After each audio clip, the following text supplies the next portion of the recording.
diktatörlüğüne, Saddam'ın krallığına tahammül gösteremeyen, bu ülkelerde taş üstünde taş, gövde üstünde baş bırakmayan Birleşmiş Milletler, Avrupa Birliği ve Amerika, yine Mısır'da halkın desteğiyle göreve gelen Cumhurbaşkanı Mursi'ye darbeyle deviren ve anayasayı askıya alan cuntacılara demokrasi adına sessiz kalabiliyor. Birleşmiş Milletler, Avrupa Birliği ve ABD'nin Orta Doğu ve İslam ülkelerine her şey insan için değil, her şey İsrail için politikasını izliyor. Her birinin İslam ülkeleri üzerinde ulaşmak istedikleri emelleri vardır.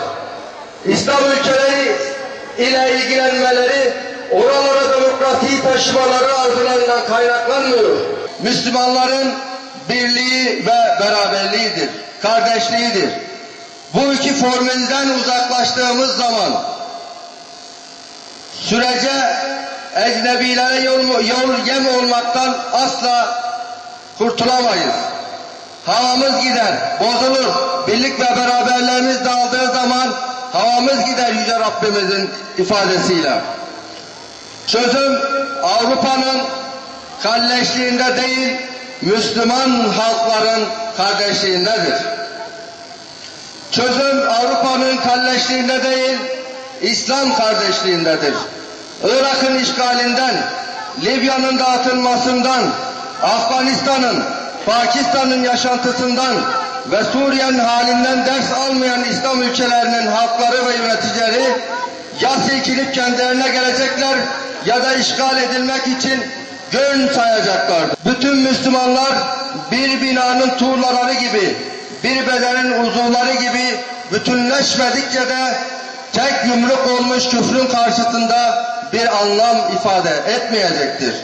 Gün Mısır'a sahip çıkma, gün Suriye'ye sahip çıkma, gün birlik ve beraberlik günüdür.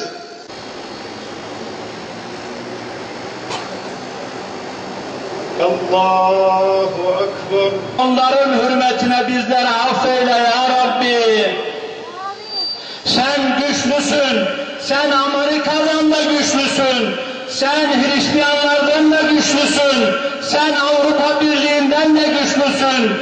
Ya Rabbi bu gücünü onları kahrederek, onları bizim elimizle kahrederek ispat eyle ya Rabbi. Bize güç kuvvet ver ve bizim elimizle onları zelil